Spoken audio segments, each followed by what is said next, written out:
Hello दोस्तों, welcome to Ranjit GS centre.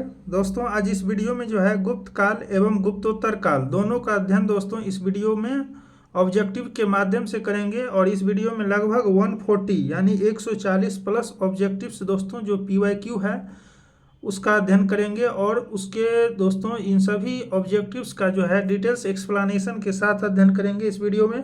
तो video थोड़ा सा लंबा हो जाएगा चूँकि 140 प्लस क्वेश्चन है इस वीडियो में। तो आप लोग जो है आराम से इस वीडियो को शुरू से अंत तक जरूर देख लीजिएगा। और अगर दोस्तों इस चैनल पर पहली बार आए हैं तो चैनल को जरूर सब्सक्राइब करके बेल आइकन को प्रेस कर दीजिएगा दोस्तों। और वीडियो को ज़्यादा से ज़्यादा दोस्तों लाइक शेयर कीजिएगा। तो चलिए दोस्तों, एक आवश्यक सूचना दोस्तों, इस चैनल पर ये प्राचीन इतिहास का प्लेलिस्ट बना दिया गया है। आप जाके प्लेलिस्ट में दोस्तों बहुत सारा वीडियो अपलोड किया गया है, आप जाके उसको भी देख सकते हैं। तो ठीक है दोस्तों, स्टार्ट करते हैं वीडियो। तो पहला क्वेश्चन देखिएगा। पहला क्वेश्चन है दोस्तों, गुप्त वंश ने डैश डैश अवधि में शासन किया है। तो गुप्त वंशों ने दोस्तों इसका जो है शासन अवधि है 319 से 500 ईस्वी। याद रखिएगा, गुप्त वंश का जो है शासन काल है 319 से 500 ईस्वी। याद रखिएगा 319 से 500 ईस्वी। उसके बाद इसका एक्सप्लेनेशन देखिएगा। गुप्त वंश ने लगभग दोस्तों 275 से 550 ईस्वी तक शासन किया। इस वंश की स्थापना 275 ईस्वी में महाराज श्री गुप्त द्वारा किया गया था। किंतु गुप्त वंश का प्रथम शक्तिशाली शासक चंद्रगुप्त प्रथम था, जिसने 319 से 335 ईस्वी तक जो है शासन किया। इसने अपनी महत्ता सूचित करने के लिए अपने पूर्वज के विपरीत महाराजा धीराज की उपाधि धारण किया। नेक्स्ट है दोस्तों दूसरा नंबर क्वेश्चन, निम्नलिखित शासकों में से किस एक ने 4 अश्वमेधों का संपादन किया था। 4 अश्वमेध जो अश्वमेध यज्ञ था दोस्तों, इस 4 अश्वमेधों यज्ञों का संपादन किसने किया था। तो प्रवरसेन प्रथम ने किया था। इसको जरूर याद रखिएगा, प्रवरसेन प्रथम। और ये क्या था दोस्तों, वाकाटक शासक था प्रवरसेन प्रथम। देखिएगा एक्सप्लेनेशन, वाकाटक शासक प्रवरसेन प्रथम ने 4 अश्वमेध यज्ञों का संपादन किया था। इसके साथ ही उसने अनेक वैदिक यज्ञ भी किए थे। इसी वंश के शासक प्रवरसेन द्वितीय की रुचि साहित्य में थी और उसने जो है सेतुबंध नामक ग्रंथ की रचना की थी। किसने, प्रवरसेन द्वितीय ने। और ये कौन से वंश से संबंधित है दोस्तों, वाकाटक वंश से। याद रखिएगा प्रवरसेन। तीसरा नंबर क्वेश्चन देखिएगा दोस्तों, भारत का नेपोलियन किसे कहा जाता है। तो ये समुद्रगुप्त को कहा जाता है भारत का नेपोलियन। डी ऑप्शन इसका करेक्ट हो जाएगा। देखिएगा, इतिहासकार विसेंट स्मिथ अपनी रचना अर्ली हिस्ट्री ऑफ इंडिया में समुद्रगुप्त की वीरता और विजय पर मुग्ध होकर दोस्तों जो है समुद्रगुप्त को उसे भारतीय नेपोलियन की संज्ञा दी है। किसने, विसेंट स्मिथ ने। ठीक है दोस्तों, इसकी पुस्तक अर्ली हिस्ट्री ऑफ इंडिया में लिखा गया है। उसके बाद 4 नंबर क्वेश्चन, प्राचीन भारत का नेपोलियन किसे कहा जाता है। तो इसका करेक्ट ऑप्शन हो जाएगा समुद्रगुप्त। समुद्रगुप्त को प्राचीन भारत का नेपोलियन कहा जाता है। 5 नंबर क्वेश्चन देखिएगा, निम्नलिखित में से किस गुप्त राजा का एक अन्य नाम देवगुप्त था। देवगुप्त जो था किस गुप्त राजा का एक दूसरा नाम था दोस्तों। तो ये चंद्रगुप्त द्वितीय का दोस्तों दूसरा नाम था देवगुप्त। देखिएगा यहाँ कि गुप्त शासक चंद्रगुप्त द्वितीय विक्रमादित्य का एक अन्य नाम देवगुप्त मिलता है। उसके अन्य नाम देवराज और देवश्री भी मिलते हैं चंद्रगुप्त द्वितीय का, जो कि दोस्तों। उसके बाद नेक्स्ट है 6 नंबर क्वेश्चन, प्रथम गुप्त शासक जिसने परम भागवत की उपाधि धारण किया था दोस्तों, ये चंद्रगुप्त द्वितीय ही था जिन्होंने परम भागवत की उपाधि धारण किया था। देखिएगा, चंद्रगुप्त द्वितीय विक्रमादित्य वह प्रथम गुप्त शासक था जिसने परम भागवत की उपाधि धारण की। और मेहरौली लेख के अनुसार उसने विष्णुपद पर्वत पर विष्णु ध्वज की स्थापना कराई थी। किस अभिलेख लेख से द्वारा, मेहरौली लेख के अनुसार पता चलता है कि उन्होंने चंद्रगुप्त द्वितीय विक्रमादित्य ने दोस्तों विष्णुपद पर्वत पर विष्णु ध्वज की स्थापना कराई थी। 7 नंबर क्वेश्चन देखिएगा, परम भागवत उपाधि धारण करने वाला प्रथम गुप्त शासक था। तो ये चंद्रगुप्त द्वितीय था, इसको याद रखिएगा। 8 नंबर क्वेश्चन देखिएगा दोस्तों, इलाहाबाद स्तंभ अभिलेख निम्नलिखित में से किस एक से संबंधित है। इलाहाबाद स्तंभ लेख, महापद्मनंद, चंद्रगुप्त मौर्य, अशोक और समुद्रगुप्त। तो ये दोस्तों इलाहाबाद स्तंभ अभिलेख जो है ये अशोक और समुद्रगुप्त से संबंधित है, यानी बहुत हो जाएगा सी और डी। देखिएगा एक्सप्लेनेशन, इलाहाबाद का अशोक स्तंभ अभिलेख समुद्रगुप्त का ये काल है 335 से 375 ईस्वी, इसके शासन के बारे में सूचना प्रदान करता है। इलाहाबाद का अशोक स्तंभ अभिलेख, इस स्तंभ पर समुद्रगुप्त के संधि विग्रहिक हरिसेन ने संस्कृत भाषा में प्रशंसात्मक वर्णन प्रस्तुत किया है। ठीक है, इलाहाबाद के अशोक स्तंभ अभिलेख पर, जिसे दोस्तों प्रयाग प्रशस्ति कहा गया है और इसमें समुद्रगुप्त के विजय का उल्लेख किया गया है। 9 नंबर क्वेश्चन देखिएगा, इलाहाबाद का अशोक स्तंभ किसके शासन के बारे में सूचना प्रदान करता है? तो ये समुद्रगुप्त के बारे में सूचना प्रदान करता है इलाहाबाद का अशोक स्तंभ अभिलेख। उसके बाद है दोस्तों 10 नंबर क्वेश्चन देखिएगा कि प्रयाग प्रशस्ति किसके सैन्य अभियान के बारे में जानकारी देती है? तो इसका करेक्ट ऑप्शन हो जाएगा समुद्रगुप्त। और इसकी रचना किसने की है? संस्कृत भाषा में प्रयाग प्रशस्ति की दोस्तों हरिसेन ने, याद रखिएगा। उसके बाद 11 नंबर क्वेश्चन दोस्तों, समुद्रगुप्त के प्रयाग प्रशस्ति में कौशल के शासक का क्या नाम था? तो प्रयाग प्रशस्ति में दोस्तों कौशल के शासक का नाम था महेंद्र, याद रखिएगा, महेंद्र नाम था कौशल के राजा का नाम। ये प्रयाग प्रशस्ति में मिला है। देखिएगा एक्सप्लेनेशन, प्रयाग प्रशस्ति 19वीं और 20वीं पंक्ति, प्रयाग प्रशस्ति की जो 19वीं और 20वीं पंक्ति है उसमें दक्षिणापथ के 12 राज्यों तथा उनके राजाओं के नाम मिलते हैं। प्रयाग प्रशस्ति में दक्षिणापथ के 12 राज्यों और उनके राजाओं के नाम। प्रयाग प्रशस्ति से ज्ञात होता है कि कौशल का राजा महेंद्र था। दक्षिणापथ के राज्यों को समुद्रगुप्त ने पहले जीता। ठीक है, दक्षिणापथ के जितने भी राज थे उनको समुद्रगुप्त पहले जीता, किंतु फिर जो उसे ग्रहण मोक्षानुग्रह नीति के तहत कृपा करके उन्हें स्वतंत्र छोड़ दिया। ठीक है, 12 नंबर क्वेश्चन देखिएगा, समुद्रगुप्त के प्रयाग प्रशस्ति वाले स्तंभ पर निम्नलिखित में से किसका लेख मिलता है दोस्तों? तो ये समुद्रगुप्त के प्रयाग प्रशस्ति वाले स्तंभ पर जहांगीर का लेख मिलता है। तो इसको याद रखिएगा, जहांगीर का लेख मिलता है प्रयाग प्रशस्ति के ऊपर। देखिएगा एक्सप्लेनेशन, प्रयाग प्रशस्ति समुद्रगुप्त के विषय में जानकारी का एक महत्वपूर्ण स्रोत है। इसकी रचना समुद्रगुप्त के संधि विग्रहिक सचिव थे हरिसेन, इन्होंने किया है। कनिंघम, अलेक्जेंडर कनिंघम के अनुमतानुसार यह लेख मूलतः कौशाम्बी में खुदवाया गया था। ठीक है, अकबर ने इसे कौशाम्बी से मंगाकर इलाहाबाद के किले में स्थापित किया था। किसने? अकबर ने। इस पर जहांगीर का एक लेख, रानी का अभिलेख एवं अशोक द्वारा कौशाम्बी के महामात्रों को संघ भेद रोकने के लिए निर्देश भी उत्कीर्ण इस पर है। तो याद रखिएगा, जहांगीर का एक लेख इस पर है, रानी का अभिलेख इस पर है, अशोक द्वारा कौशाम्बी के महामात्रों को संघ भेद रोकने के लिए निर्देश भी इस पर उत्कीर्ण है प्रयाग प्रशस्ति पर। 13 नंबर क्वेश्चन देखिएगा, पृथ्वीव्या प्रथम वीर उपाधि थी। ये समुद्रगुप्त की दोस्तों प्रथम उपाधि थी, पृथ्वी प्रथम वीर। क्यों? इसका देखिएगा एक्सप्लेनेशन, इतिहासकार तेज राम शर्मा ने अपनी पुस्तक a political history of the imperial Guptas में उल्लेख किया है कि समुद्रगुप्त ने अश्वमेध यज्ञ किया, जिसके बाद उसने पृथ्वीव्यामा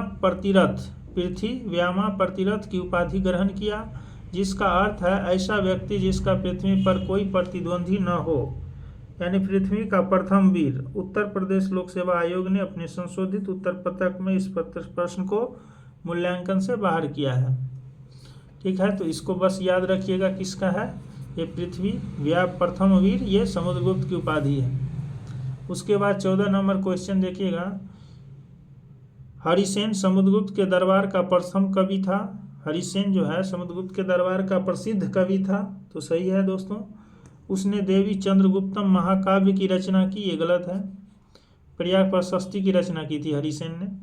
उसके बाद है वह प्रयाग प्रशस्ति की भी रचयिता थे, ये प्रयाग प्रशस्ति की रचयिता थे, बस देवी चंद्रगुप्तम महाकाव्य की रचना इन्होंने नहीं की थी, हरिसेन ने। देवी चंद्रगुप्तम की रचना दोस्तों विशाख दत्त ने किया है, तो ये गलत हो जाएगा। तो 1 और 3 सही है।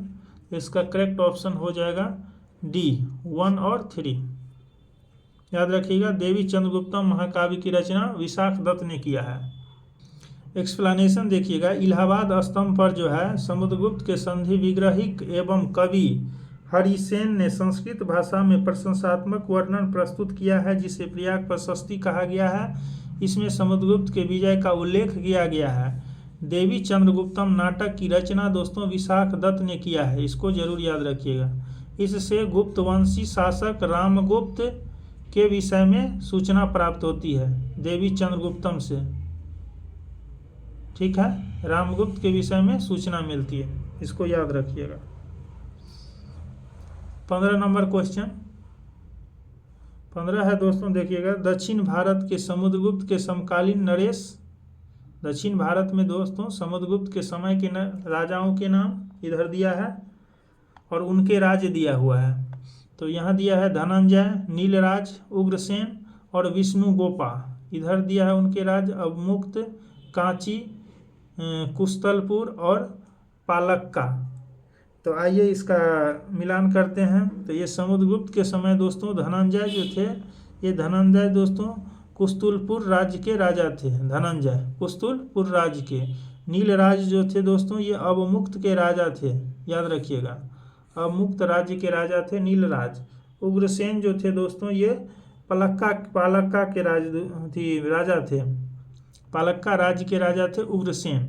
और विष्णुगोपा जो थे दोस्तों ये कांची के राजा थे। तो इसको याद रखिएगा, ये दक्षिण भारत के राज्य दिया हुआ है और ये दक्षिण भारत के राजाओं के नाम जो समुद्रगुप्त के समकालीन थे, तो इसको याद रख सकते हैं। धनंजय का कुस्तलपुर, नीलराज का दोस्तों अवमुक्त और उग्रसेन का दोस्तों पालक्का और विष्णुगोपा को कांची। ठीक है दोस्तों, तो इसका करेक्ट ऑप्शन हो जाएगा सी। यहाँ देखिएगा एक्सप्लेनेशन दिया हुआ है। उसके बाद 16 नंबर क्वेश्चन देखिएगा, दिल्ली की कुव्वत उल इस्लाम मस्जिद के प्रांगण में उन्नत प्रसिद्ध लौह स्तंभ किसकी स्मृति में है? दिल्ली की कुव्वत उल इस्लाम मस्जिद के प्रांगण में उन्नत प्रसिद्ध लौह स्तंभ किसकी स्मृति में है दोस्तों? तो ये चंद्र की स्मृति में है और ये चंद्र दोस्तों चंद्रगुप्त द्वितीय के नाम से जाना जाता है चंद्र को। और ये दिल्ली के कुव्वत उल इस्लाम मस्जिद के प्रांगण में स्थित है लौह स्तंभ, जिस पर चंद्र लिखा हुआ है, जो कि चंद्रगुप्त द्वितीय का वर्णन करता है। एक्सप्लेनेशन देखिएगा, दिल्ली में मेहरौली नामक स्थान से मेहरौली लौह स्तंभ लेख प्राप्त हुआ है, जो वर्तमान में कुतुब मीनार के समीप है। इसमें दोस्तों चंद्र नामक किसी राजा की उपलब्धि का वर्णन किया गया है, जिसका समीकरण गुप्तवंशीय शासक चंद्रगुप्त द्वितीय से किया जाता है।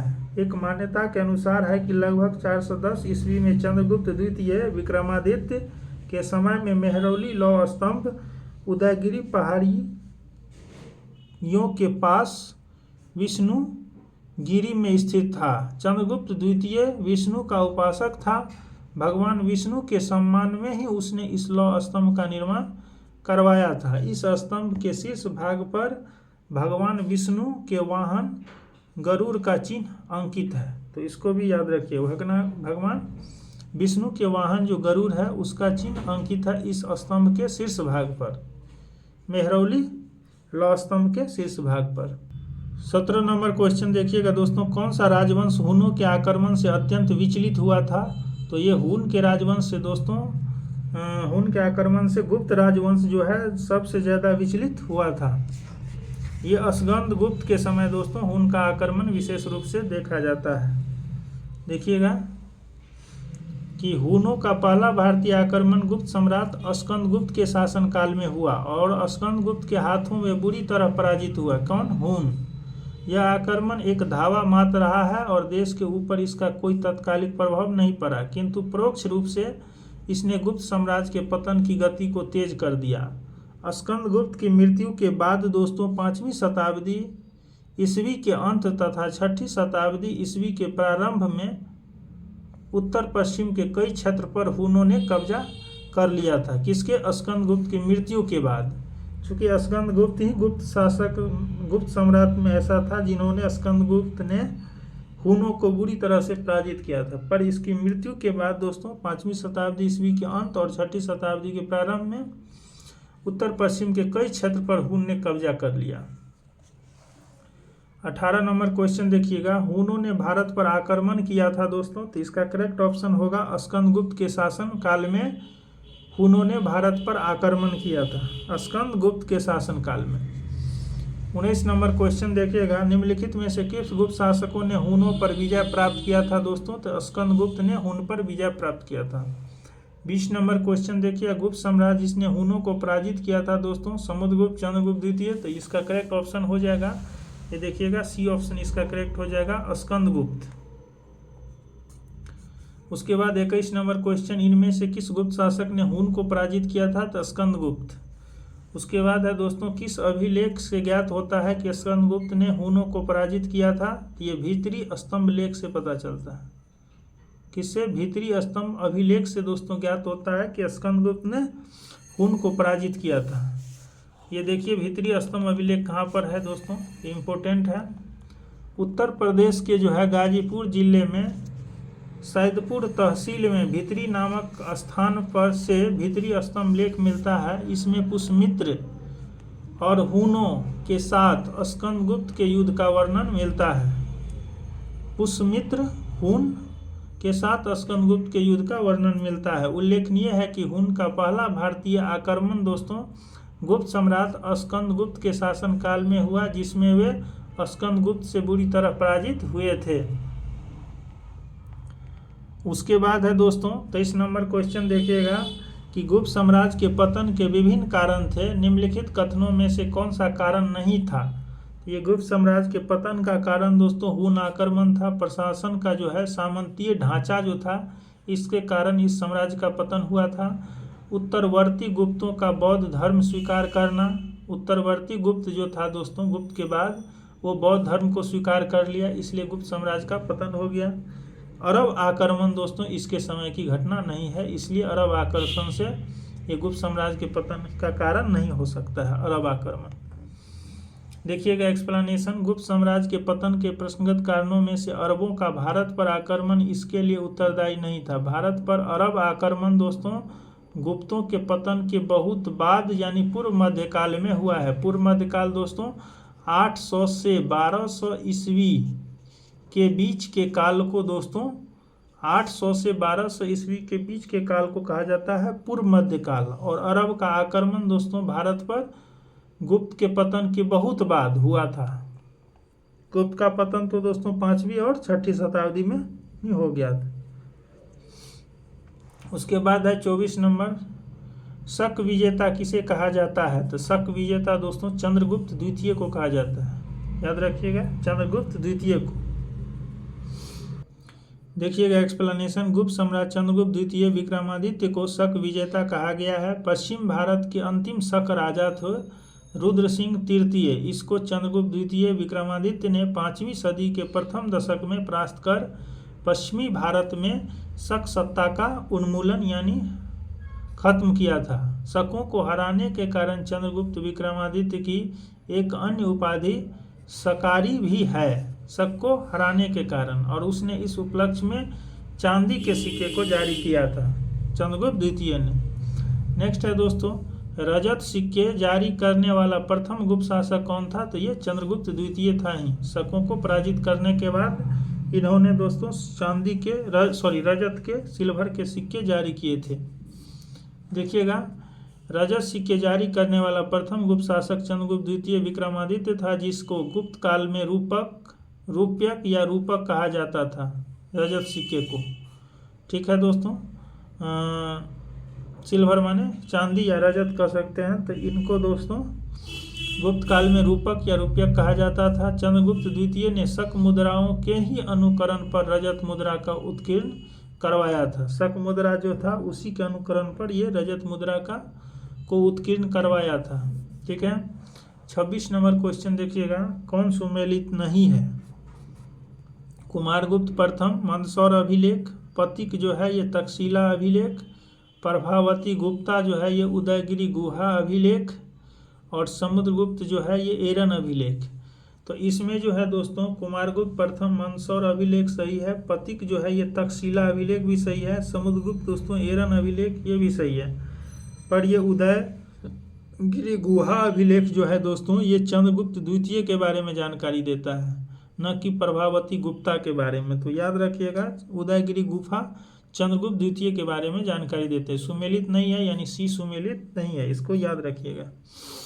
ठीक है दोस्तों, दिया हुआ है यहाँ देखिए, समुद्रगुप्त जो था ये एरन अभिलेख से, चंद्रगुप्त द्वितीय जो था ये उदयगिरि गुहा लेख से जुड़ा है। 27 नंबर क्वेश्चन देखिएगा कि ईसा की 3री शताब्दी से जबकि हुन आक्रमण से रोमन साम्राज्य समाप्त हो गया तो भारतीय व्यापारी अधिकाधिक निर्भर हो गए थे। ईसा की 3री शताब्दी से दोस्तों जब हुन आक्रमण से रोमन साम्राज्य समाप्त हो गया तो भारतीय व्यापारी जो अधिकाधिक निर्भर हो गए थे, किस आधार पर, किस पर आधारित हो गए थे, तो साउथ ईस्ट एशिया के व्यापार पर अधिक निर्भर हो गए थे। चूँकि हुन आक्रमण से दोस्तों रोमन साम्राज्य का पतन हो गया था 3री शताब्दी में, तो भारत के व्यापारी जो थे ये दक्षिण पूर्व एशिया के व्यापार पर निर्भर हो गए थे, साउथ ईस्ट एशिया याद रखिएगा, जो कि बे ऑफ बंगाल की खाड़ी तरफ है दोस्तों, मलक्का की तरफ, मलक्का जलसंधि की तरफ। उसके बाद दोस्तों नेक्स्ट आइएगा 28 नंबर क्वेश्चन कि गुप्त काल में उत्तर भारतीय व्यापार निम्नलिखित में से किस एक पत्तन से संचालित होता था। गुप्त काल में दोस्तों उत्तर भारतीय व्यापार जो था ये किस एक पत्तन से संचालित होता था, तो इसका करेक्ट ऑप्शन होगा ताम्रपत्ती, ताम्रलिप्ति। ताम्रलिप्ति दोस्तों पत्तन या बंदरगाह से दोस्तों उत्तर भारत का व्यापार गुप्त काल में संचालित होता था। देखिएगा गुप्त काल में ताम्रलिप्ति बंगाल का एक प्रमुख बंदरगाह था, बंगाल का, जहां से उत्तर भारतीय व्यापार दक्षिण पूर्व एशिया, चीन, लंका, जावा, सुमात्रा आदि देश के साथ होता था। पश्चिमी भारत का प्रमुख बंदरगाह जो था ये भरूच था, जहां से पश्चिमी देशों के साथ समुद्री व्यापार होता था। और ये दोस्तों ताम्रलिप्ति जो बंगाल में था, यानी कि ये पूर्वी भारत का व्यापारिक केंद्र था, ताम्रलिप्ति बंदरगाह। ठीक है दोस्तों, नेक्स्ट क्वेश्चन देखिएगा दोस्तों 29 नंबर, निम्नलिखित में से कौन सा बंदरगाह जो है गुप्त काल में उत्तर भारतीय व्यापार के लिए उपयोग किया जाता था। तो ताम्रलिप्ति दोस्तों बंदरगाह जो है ये गुप्त काल में उत्तर भारतीय व्यापार के लिए उपयोग किया जाता था। और भरूच जो था दोस्तों ये पश्चिमी भारत का प्रमुख बंदरगाह था, जहां से पश्चिमी देशों के साथ समुद्री व्यापार होता था भरूच से, और ये बंगाल में था ताम्रलिप्ति। इसके बाद दोस्तों इसका बी ऑप्शन करेक्ट हो जाएगा। 30 नंबर क्वेश्चन देखिएगा, गुप्त काल में उत्तर भारतीय व्यापार निम्नलिखित में से किस बंदरगाह से संचालित होता था। तो सेम क्वेश्चन था, ताम्रलिप्ति बंदरगाह से। ये दोस्तों बंगाल में स्थित था, यहाँ से जो है दक्षिण पूर्वी एशिया के साथ व्यापार होता था। 31 नंबर क्वेश्चन देखिएगा, क्या कह रहा है कि भारत ने दक्षिण पूर्वी एशिया के साथ अपने आरंभिक सांस्कृतिक संपर्क तथा व्यापारिक संबंध बंगाल की खाड़ी के पार बना रखे थे। निम्नलिखित में से कौन सी बंगाल की खाड़ी के इस उत्कृष्ट आरंभिक समुद्री इतिहास की सबसे विश्वसनीय व्याख्याएं हो सकती है दोस्तों। तो सबसे दोस्तों विश्वसनीय व्याख्या हो सकती है, इसका सही ऑप्शन हो जाएगा, ये ए और बी दोनों नहीं होगा दोस्तों, इसका करेक्ट ऑप्शन हो जाएगा, देखिएगा इसका करेक्ट ऑप्शन हो जाएगा सी। बंगाल की खाड़ी में चलने वाली मानसूनी हवाओं ने दोस्तों समुद्री यात्राओं को सुगम बना दिया था, इसलिए दोस्तों जो है बंगाल की खाड़ी जो है इसमें आरंभिक समुद्रिक इतिहास के बारे में ये विश्वसनीय जानकारी देता है। इसी से पता चलता है दोस्तों और इससे दोस्तों आसानी होता था, समुद्री यात्रा करना आसानी होता था, जिससे भारत ने साउथ ईस्ट एशिया के साथ जो है अपनी सांस्कृतिक और व्यापारिक संबंध दोनों बंगाल की खाड़ी से बना रखा था। इसका एक्सप्लेनेशन देखिएगा, भारत ने दक्षिण पूर्व एशिया के साथ अपने आरंभिक सांस्कृतिक संपर्क और व्यापारिक संबंध बंगाल की खाड़ी के पार बना रखे थे। इसका प्रमुख कारण था कि बंगाल की खाड़ी में जो चलने वाली मानसूनी हवाओं थे उसके द्वारा समुद्री यात्रा करना सुगम यानी आसान होता था। इसलिए दोस्तों ये कारण सही है, इसको याद रखिएगा। उसके बाद 32 नंबर क्वेश्चन देखिएगा। प्राचीन भारत में देश की अर्थव्यवस्था में अत्यंत महत्वपूर्ण भूमिका निभाने वाली श्रेणी संगठन के संदर्भ में निम्नलिखित में से कौन सा कथन सही है? ये जो है दोस्तों श्रेणी संगठन, ये जो है प्राचीन भारत में देश की अर्थव्यवस्था में महत्वपूर्ण भूमिका निभाती थी। तो इसके बारे में कौन से कथन सही है? पहला है कि प्रत्येक श्रेणी राज्य की एक केंद्रीय प्राधिकरण के साथ पंजीकृत होती थी और प्रशासनिक स्तर पर राजा उनका प्रमुख होता था। नहीं दोस्तों, श्रेणी ऐसा नहीं था। श्रेणी जो है विकेंद्रीकृत व्यवस्था थी, ये केंद्रीकरण व्यवस्था नहीं थी श्रेणी। ठीक है, तो ये गलत है। श्रेणी ही वेतन, काम करने के नियम और मानक और कीमतों का सुनिश्चित करती थी। तो जी यस दोस्तों, श्रेणी ही जो था, ये श्रेणी संगठन वेतन, काम करने के नियम, मानक और कीमत को सुनिश्चित करती थी। दूसरा सही है। तीसरा है श्रेणी का अपने सदस्यों पर न्यायिक अधिकार होता था। तो ये भी सही है, पर 1 जो है दोस्तों ये सही नहीं है। तो 2, 3 इसका करेक्ट ऑप्शन हो जाएगा सी ऑप्शन 2, 3।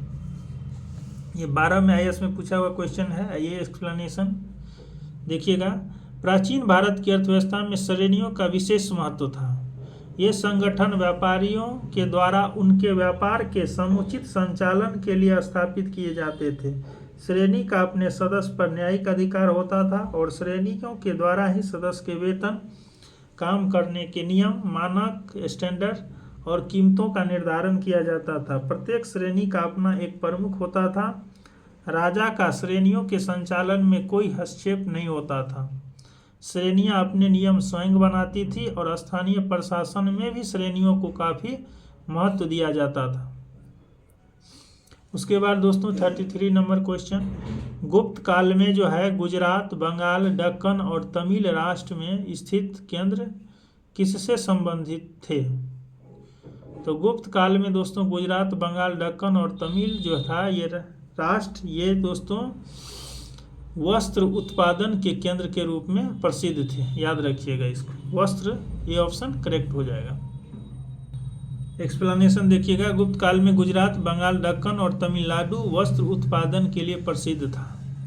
ठीक है, यानी वस्त्र उद्योग जो है गुप्त काल का प्रमुख उद्योग था। ठीक है दोस्तों। उसके बाद 34 नंबर क्वेश्चन देखिएगा। 34 नंबर क्वेश्चन है दोस्तों, विशाख दत्त के प्राचीन भारतीय नाटक मुद्रा राक्षस की विषय वस्तु है। यानी मुद्रा राक्षस की विषय क्या है दोस्तों, जो कि विशाख दत्त के द्वारा रचित किया गया है। तो ये चंद्रगुप्त मौर्य के समय में राज दरबार की दुर्भी संधियों के बारे में लिखा गया है। मुद्रा राक्षस में चंद्रगुप्त मौर्य के समय में राज दरबार की दुर्भी संधियों के बारे में लिखा गया है। विशाख दत्त के नाटक मुद्रा राक्षस, याद रखिएगा। चंद्रगुप्त मौर्य का समकालीन बताया जाता है विशाख दत्त को, याद रखिएगा। और उनके नाटक मुद्रा राक्षस से चंद्रगुप्त मौर्य के दोस्तों बारे में या कृतियों में जानकारी मिलता है या उस पर प्रकाश पड़ता है। चंद्रगुप्त मौर्य के समय राज दरबार की दुर्भी संधियों का वर्णन किया गया है मुद्रा राक्षस में। इसको जरूर याद रखिएगा। विशाख दत्त किसके समय समकालीन है? चंद्रगुप्त मौर्य के। और चंद्रगुप्त मौर्यों के ही दोस्तों कृतियों का जो है इस मुद्रा राक्षस नाटक में प्रकाश डाला गया है। 35 नंबर क्वेश्चन, निम्नलिखित में से कौन गुप्त काल में अपनी आयुर्विज्ञान विषयक रचना के लिए जाना जाता था? तो आयुर्विज्ञान के लिए दोस्तों इसमें सौमिल दिया है, शूद्रक दिया है, शौनक दिया है, सुश्रुत दिया है। तो इसमें दोस्तों सुश्रुत जो था ये शल्य चिकित्सा का जनक था। इसमें आयुर्विज्ञान के जनक इसमें कोई भी नहीं दिया है, यानी कोई भी नहीं है। ठीक है दोस्तों, इसका एक्सप्लेनेशन देखिएगा, क्लियर हो जाएगा। सुश्रुत जो था ये शल्य चिकित्सा का जनक था, न कि आयुर्विज्ञान का। यह काशी में रहने वाले थे। इनका काल दोस्तों 600 ईसा पूर्व माना जाता है सुश्रुत का। शौनक जो है ये शौनक ऋग्वेद कालीन ऋषि थे। शूद्रक जो थे दोस्तों ये गुप्त कालीन नाटककार या साहित्यकार कर सकते हैं, सो थे। ठीक है। और सौमिल जो थे ये गुप्त कालीन नाटककार हैं, जिसे कालिदास ने भास और कविपुत्र के साथ याद किया है। तो इस प्रकार गुप्त काल में औषधि के क्षेत्र में उपर्युक्त में से किसी ने कार्य नहीं किया था। यद्यपि बिहार लोक सेवा आयोग ने अपने प्रारंभिक उत्तर पत्रक में इसकी उत्तर विकल्प ए यानी सौमिल को बताया है दोस्तों। चूंकि गुप्त काल का प्रारंभ दोस्तों 275 एडी श्रीगुप्त से प्रारंभ होता है, जो कि सुश्रुत के मान्यकाल जो प्रायः 600 BC से 1500 BC के करीब है, लगभग 1000 वर्ष बाद का है। इसलिए सुश्रुत को गुप्त काल के समकालीन मानना औचित्यपूर्ण नहीं है। तो इसलिए दोस्तों जो है सुश्रुत जो है ये नहीं हो सकता है।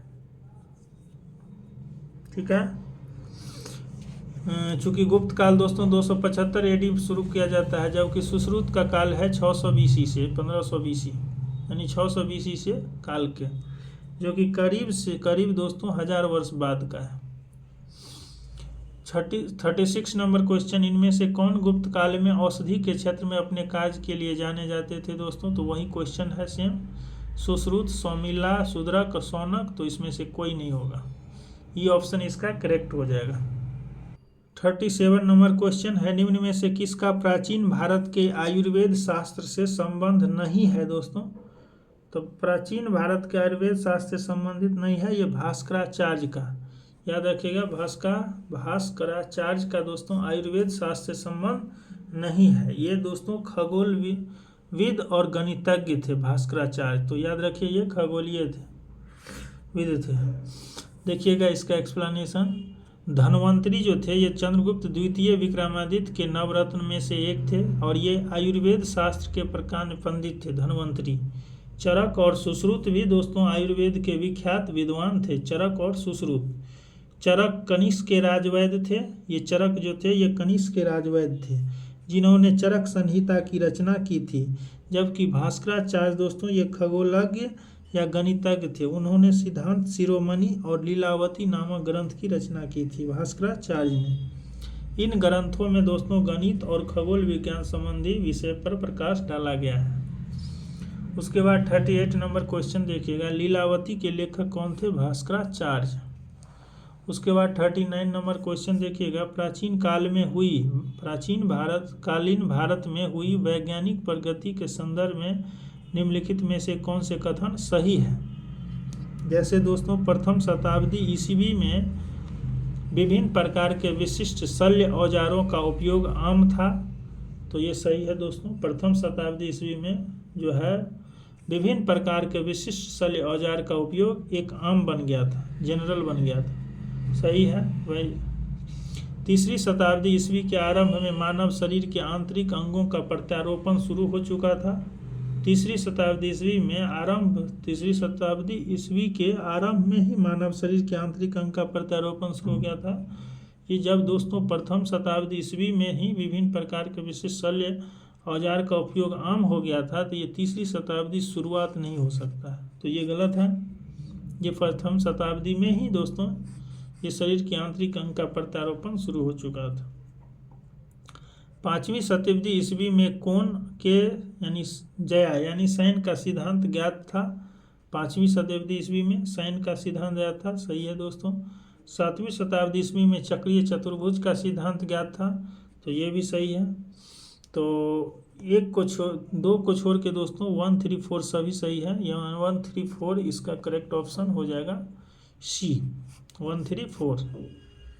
इसका दोस्तों इम्पोर्टेंट है, एक्सप्लेनेशन आप लोग देख लीजिएगा। प्राचीन काल वैज्ञानिक प्रगति के संदर्भ में जो है उल्लेखनीय रहा है। इस काल में प्रथम शताब्दी ईस्वी तक जो है शल्य क्रिया में काम आने वाले विभिन्न प्रकार के उपकरण का उपयोग होता था, प्रथम शताब्दी ईस्वी में ही। किंतु उस काल या उसके बाद अंग प्रत्यारोपण संभव नहीं हो सका। अच्छा, यानी न कि प्रथम शताब्दी ईस्वी में न कि उसके बाद दोस्तों अंग का प्रत्यारोपण संभव नहीं हो सका, इसलिए दूसरा ऑप्शन गलत था। गुप्त काल में गणित के क्षेत्र में दोस्तों देखिएगा, गणित के क्षेत्र में जो है उल्लेखनीय प्रगति हुई। 5वीं शताब्दी के तक भारत में त्रिकोणमिति में यानी साइन, कोसाइन और इनवर्स साइन का सिद्धांत ज्ञात हो चुका था। सूर्य सिद्धांत और आर्यभट्टीय में इनका उल्लेख है। 7वीं शताब्दी में दोस्तों ब्रह्मगुप्त द्वारा जो है चक्रीय चतुर्भुज के सिद्धांत का वर्णन मिलता है, तो याद रखिएगा। उसके बाद है 40 नंबर दोस्तों, भारतीय यात्रा में जो है फाहियान ने एक अस्पताल का उल्लेख किया है, यह स्थित था। तो भारतीय यात्रा के दौरान जो है फाहियान ने एक अस्पताल का जिक्र किया है जो कि स्थित था दोस्तों पाटलिपुत्र में। इसका करेक्ट ऑप्शन डी हो जाएगा। देखिएगा, चीनी यात्री फाहियान गुप्त काल में जो है भारत आया था। उसने उल्लेखनीय किया है कि पाटलिपुत्र नगर के धनिकों ने एक बड़े अस्पताल की स्थापना की थी जहां निर्धनों को निःशुल्क दवा और भोजन उपलब्ध कराया जाता था। यहां देश भर से रोगी इलाज के लिए आते थे, पाटलिपुत्र नगर में। 41 देखिएगा, चंद्रगुप्त के 9 रत्नों में से निम्न में से कौन फलित ज्योतिष से संबंधित था। यानी ज्योतिष दोस्तों एस्ट्रोलॉजर कौन था चंद्रगुप्त के 9 रत्नों में से, तो ये छपनक जो था दोस्तों ये ज्योतिष था, एस्ट्रोलॉजर था, याद रखिएगा। ठीक है, उसके बाद है दोस्तों छपनक दिया हुआ है, एस्ट्रोलॉजर था। 42 नंबर, कालिदास किसके शासन काल में थे। तो ये दोस्तों चंद्रगुप्त द्वितीय के शासन काल में थे और चंद्रगुप्त द्वितीय के नवरत्नों में से महाकवि थे। 43 नंबर क्वेश्चन, इनमें से किसने पहली बार यह व्याख्या की थी कि पृथ्वी के अपनी धुरी पर घूमने के कारण दोस्तों प्रतिदिन सूर्योदय और सूर्यास्त होता है। सबसे पहली बार किसने व्याख्या की थी, तो ये आर्यभट्ट ने ही किया था। ये ऑप्शन इसका करेक्ट हो जाएगा। 44 नंबर क्वेश्चन देखिएगा दोस्तों, अधोलिखित में यानी निम्नलिखित में कौन गुप्तकालीन स्वर्ण मुद्रा था दोस्तों। तो गुप्त काल में स्वर्ण मुद्रा को दीनार कहा जाता था। इस बी ऑप्शन इसका करेक्ट हो जाएगा। उसके बाद है दोस्तों 45 नंबर, गुप्त स्वर्ण मुद्रा को कहा जाता था दीनार। 46 देखिएगा, गुप्तकालीन रजत मुद्रा को नाम दिया गया था दोस्तों। ये रजत मुद्रा जो सिल्वर था दोस्तों इसको रूपक कहा जाता था और गोल्ड को दोस्तों दीनार कहा जाता था, आप याद रखिएगा। उसके बाद है दोस्तों 47 नंबर, निम्नलिखित में से किस गुप्त शासक ने सर्वप्रथम सिक्के जारी किए थे। तो सर्वप्रथम दोस्तों चंद्रगुप्त प्रथम ने ही सिक्का जारी किया था और ये चंद्रगुप्त प्रथम दोस्तों गुप्त का वास्तविक संस्थापक था। चंद्रगुप्त प्रथम जिन्होंने सर्वप्रथम सिक्का जारी किया था, चंद्रगुप्त प्रथम, इसको जरूर याद रखिएगा। उसके बाद है दोस्तों 48 नंबर क्वेश्चन देखिएगा, गुप्त काल में निम्नलिखित संस्कृत नाटकों में स्त्री और शूद्र बोलते थे। तो स्त्री और शूद्र दोस्तों प्राकृत भाषा बोलते थे, इसको जरूर याद रखिएगा। गुप्त काल में लिखित संस्कृत नाटकों में स्त्री और शूद्र कौन सी भाषा बोलते थे, प्राकृत भाषा। यहाँ देखिएगा, गुप्त काल में लिखित संस्कृत नाटक में स्त्री और पुरुष जो था दोस्तों ये प्राकृत भाषा बोलते थे, जबकि उच्च वर्ण के लोग संस्कृत भाषा बोलते थे। तो याद रखिएगा, स्त्री और शूद्र प्राकृत भाषा बोलते थे। 49 सती प्रथा का प्रथम अभिलेखीय साक्ष्य कहाँ प्राप्त हुआ है। तो ये एरन अभिलेख से प्राप्त हुआ है जो दोस्तों, जो कि 510 ईस्वी का है।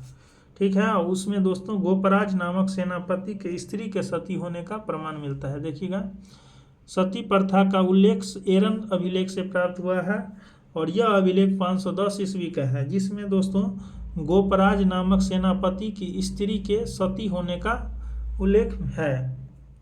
उसके बाद दोस्तों 50 नंबर क्वेश्चन देखिएगा, गुप्त संवत की स्थापना किसने किया था। तो चंद्रगुप्त प्रथम ये दोस्तों इन्होंने गुप्त संवत की स्थापना किया था और गुप्त संवत की प्रारंभिक तिथि जो है दोस्तों 319 ईस्वी है। चूँकि 319 ईस्वी में चंद्रगुप्त प्रथम ने गुप्त वंश की स्थापना की थी।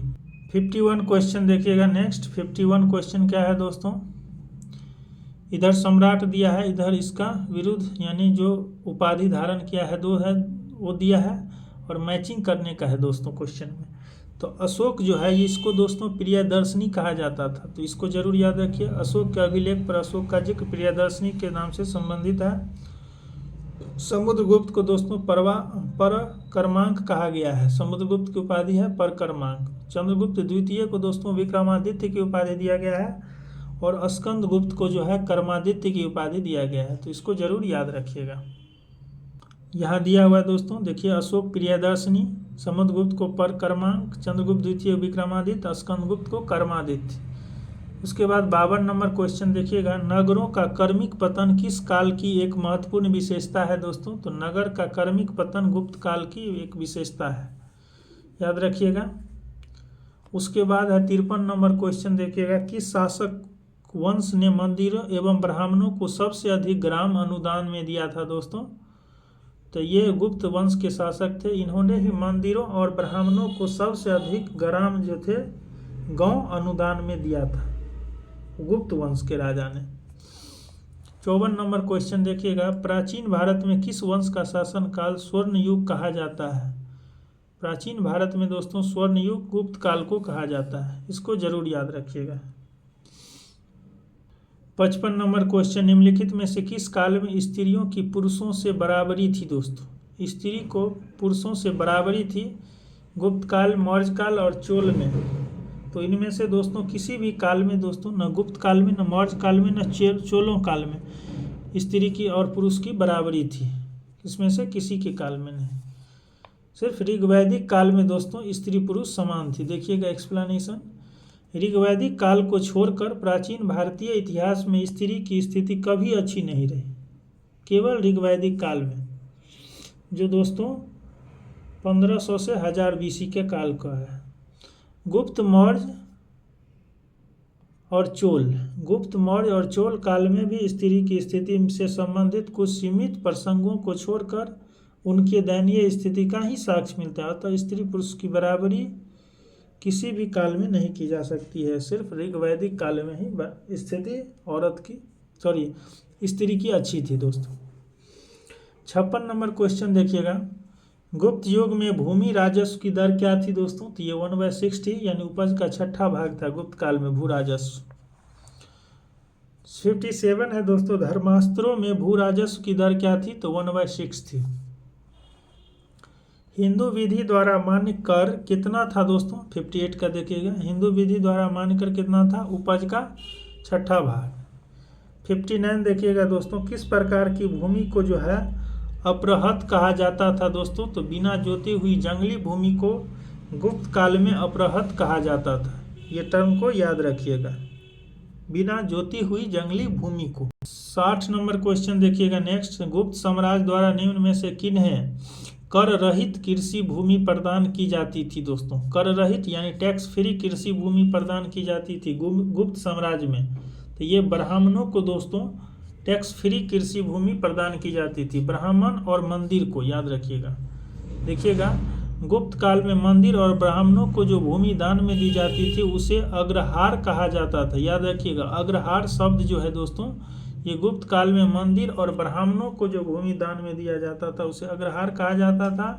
ऐसी भूमि सभी प्रकार के कर से मुक्त होती थी और इनके ऊपर धारकों का पूर्ण स्वामित्व होता था। इस प्रकार के भूमि दान का एकमात्र उद्देश्य धार्मिक और शैक्षणिक था, ये उद्देश्य था भूमि दान करने का। और अग्रहार शब्द को जरूर याद रखिएगा। 61 देखिए दोस्तों, प्राचीन भारत में सिंचाई कर को क्या कहा जाता था? इसको विदक भागम कहा जाता था, सिंचाई कर को विदक भागम कहा जाता था, याद रखिएगा।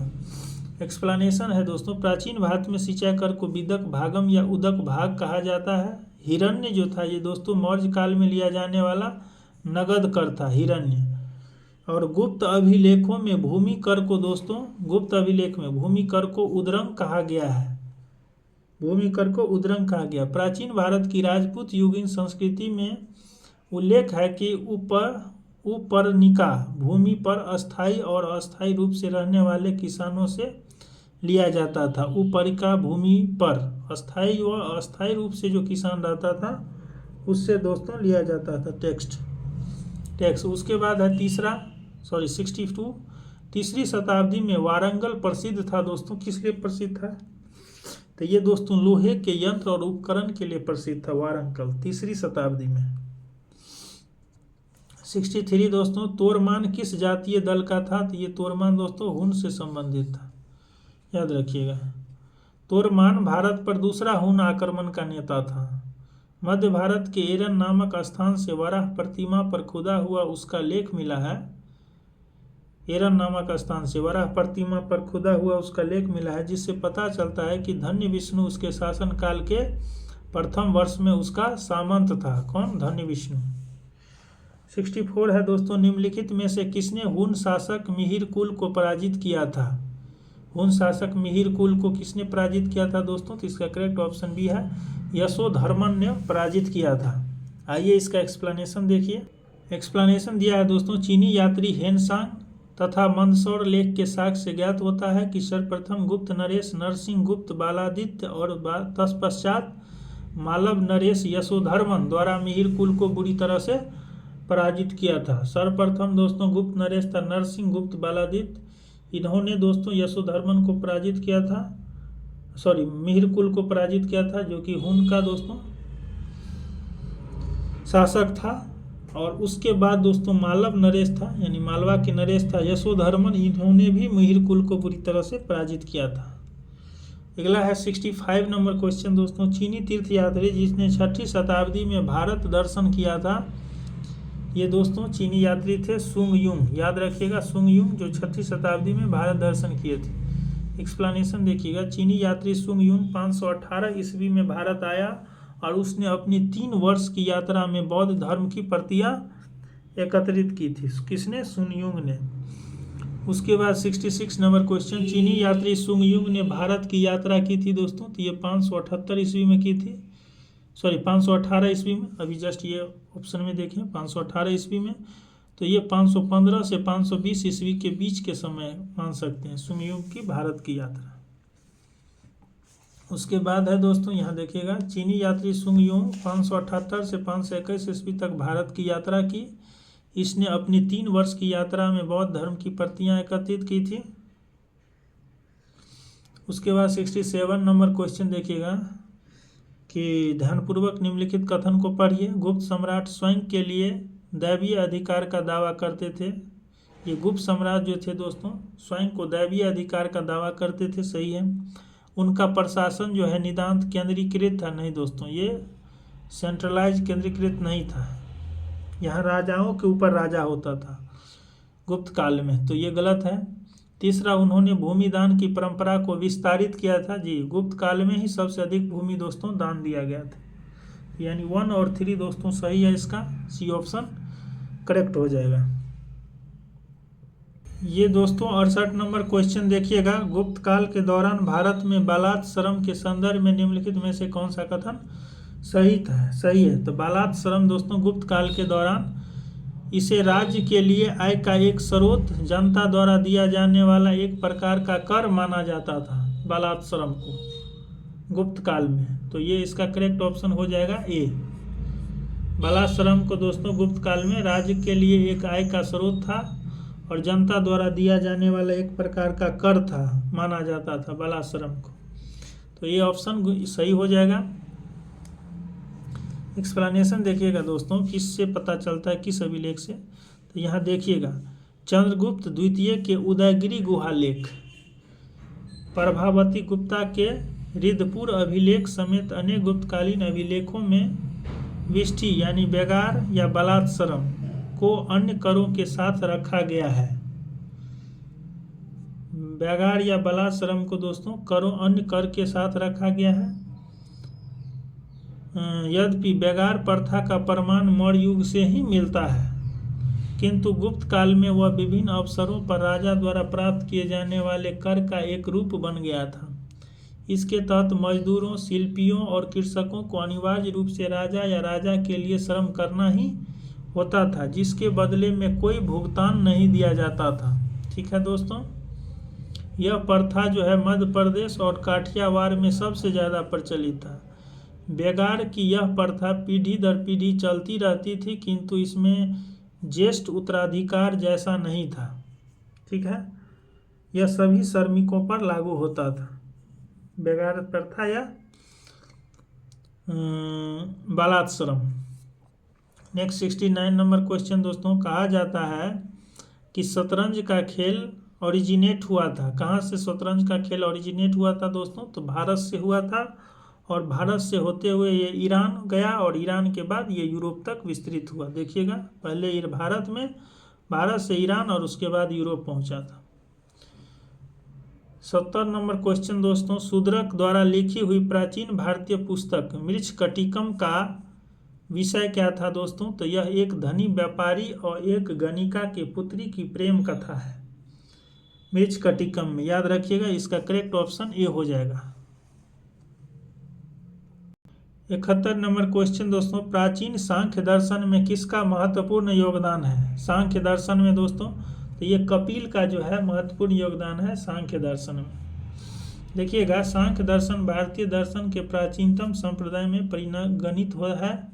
महर्षि कपिल को सांख्य दर्शन का प्रतिष्ठापन आचार्य माना जाता है और कहा जाता है कि उन्होंने सांख्य सूत्र नामक ग्रंथ की भी रचना की थी। किसने?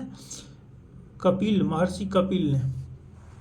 उसके बाद है दोस्तों, कपिल मुनि द्वारा प्रतिपादित दार्शनिक प्रणाली था सांख्य दर्शन। 73 देखिएगा, सांख्य दर्शन प्रतिपादित किया गया था कपिल के द्वारा। 74 नंबर क्वेश्चन, भारत में दार्शनिक विचार के इतिहास के संबंध में सांख्य दर्शन संप्रदाय से संबंधित निम्नलिखित कथन पर विचार कीजिए। सांख्य जो था ये पुनर्जन्म या आत्मा के आवागमन के सिद्धांत को स्वीकार नहीं करता था। ये गलत है दोस्तों। सांख्य दर्शन जो था ये पुनर्जन्म और आत्मा के आवागमन के सिद्धांत को स्वीकार करता था, यहाँ दिया है नहीं करता था, तो ये गलत है। सांख्य की मान्यता है कि आत्मज्ञान ही मोक्ष की ओर ले जाता है। ठीक है, सांख्य की दोस्तों, सांख्य दर्शन की मान्यता थी कि आत्मज्ञान ही मोक्ष की ओर ले जाता है, न कि कोई ब्रह्म प्रभाव अथवा कारक, बाह्य होगा दोस्तों, बाह्य प्रभाव या कारक, यानी कि आत्मज्ञान ही मोक्ष की ओर ले जाता है, न कि कोई बाह्य प्रभाव या कारक। तो दूसरा सही है, तो ये सही हो जाएगा। तो दूसरा सही बोल रहा है, तो केवल बी ऑप्शन इसका सही हो जाएगा। ये याद रखिएगा दोस्तों, सांख्य दर्शन पुनर्जन्म और आत्मा के आवागमन सिद्धांत को स्वीकार किया है और इन्होंने आत्मज्ञान को ही मोक्ष की ओर ले जाता है, ये मान्यता सांख्य दर्शन का है। यहाँ एक्सप्लेनेशन देखिएगा दोस्तों, सांख्य पुनर्जन्म अथवा आत्मा के आवागमन सिद्धांत को स्वीकार करता है। सांख्य दर्शन में अज्ञानता को ही दुख का कारण और विवेक ज्ञान को उनसे मुक्ति का एकमात्र उपाय बताया गया है। उसके बाद 75 नंबर क्वेश्चन देखिएगा कि योग दर्शन के प्रतिपादक है दोस्तों, तो योग दर्शन के जो है ये पतंजलि है, जबकि सांख्य दर्शन के दोस्तों महर्षि कपिल है। योग दर्शन के पतंजलि है। ठीक है, उसके बाद 76 नंबर क्वेश्चन, योग के आविष्कारक थे, तो योग के आविष्कारक कौन थे? पतंजलि थे, याद रखिएगा। 77 नंबर क्वेश्चन दोस्तों, निम्नलिखित में से कौन एक अष्टांग योग का अंश नहीं है दोस्तों? ये अनुस्मृति जो था ये अष्टांग योग का अंश नहीं है, इसको याद रखिएगा, अनुस्मृति। ठीक है दोस्तों, उसके बाद दोस्तों नेक्स्ट देखिएगा 78 नंबर, महाभाष्य के लेखक पतंजलि समसामयिक थे दोस्तों। तो पतंजलि दोस्तों ये ये पुष्यमित्र शुंग के समकालीन थे। पतंजलि, महाभाष्य के लेखक पतंजलि पुष्यमित्र शुंग के दोस्तों समसामयिक थे, इसलिए इसका करेक्ट ऑप्शन हो जाएगा दोस्तों पुष्यमित्र शुंग। देखिएगा, महाभाष्य के लेखक पतंजलि शुंग वंश के संस्थापक पुष्यमित्र शुंग जो 184 से 148 ईसा पूर्व के समकालीन थे। कौन? पतंजलि। 79 है दोस्तों, नव्य न्याय संप्रदाय के संस्थापक कौन थे? नव्य न्याय संप्रदाय के संस्थापक, इसमें दोस्तों दोनों होगा बी और डी, यानी गंगेश और उदयन, ये दोनों दोस्तों नव न्याय संप्रदाय के संस्थापक थे, गंगेश और उदयन, याद रखिएगा। उसके बाद है दोस्तों नेक्स्ट 80 नंबर क्वेश्चन देखिएगा कि जब तक जीवित रहो, सुख से जीवित रहो, चाहे इसके लिए ऋण ही लेना पड़े, क्योंकि शरीर के भस्मीभूत हो जाने पर जो है पुनरागमन नहीं हो सकता है। पुनर्जन्म का निषेध करने वाली यह उक्ति किसकी है दोस्तों? तो ये चरवाकों की है, डी ऑप्शन इसका करेक्ट होगा। चरवाहक सिद्धांत जो है दोस्तों, जो भौतिकवादी विचारधारा पर निर्मित है, इन्होंने ही ऐसा स्टेटमेंट दिया है, याद रखिएगा इसको, चरवाहक। उसके बाद दोस्तों 81 नंबर, केवल प्रत्यक्ष प्रमाण को कौन स्वीकार करता है? ये चरवाक ही दोस्तों प्रत्यक्ष प्रमाण को स्वीकार करता है। 82 नंबर क्वेश्चन है दोस्तों, अधोलिखित में कौन एक चरवाहक के अनुसार सर्वोच्च मूल्य है दोस्तों? तो चरवाहक के अनुसार जो है काम, ये एक सर्वोच्च मूल्य है, इसको याद रखिएगा। देखिएगा यहाँ चरवाहक दर्शन ने भारतीय परंपरा में स्वीकृत चारों पुरुषार्थ में काम को परम पुरुषार्थ माना है। इसके अनुसार जो कर्म काम की पूर्ति करे या मनुष्य को सुख प्रदान करे वही उचित है। चरवाक के अनुसार अर्थ सुख प्राप्ति का साधन है। अर्थ मतलब धन दोस्तों सुख प्राप्ति का साधन है। उल्लेखनीय है कि चरवाक दर्शन में सुख से तात्पर्य है इंद्रिय सुख से है, ये याद रखिएगा। 83 नंबर क्वेश्चन, न्याय दर्शन को प्रचारित किया था दोस्तों, ये गौतम जो है इन्होंने न्याय दर्शन को प्रचारित किया था, याद रखिएगा गौतम। न्याय दर्शन का प्रवर्तक गौतम ने किया, जिन्हें अक्षपाद भी कहा जाता है। ठीक है, न्याय का शाब्दिक अर्थ था तर्क या निर्णय होता था। न्याय दर्शन में 16 पदार्थ या तत्व का अस्तित्व को स्वीकार किया गया है। न्याय दर्शन का मूल ग्रंथ है गौतम कृत न्याय सूत्र। 84 देखिए दोस्तों, न्याय दर्शन के संस्थापक कौन थे? गौतम। 85 देखिए, न्याय दर्शन का प्रवर्तक कौन है? गौतम।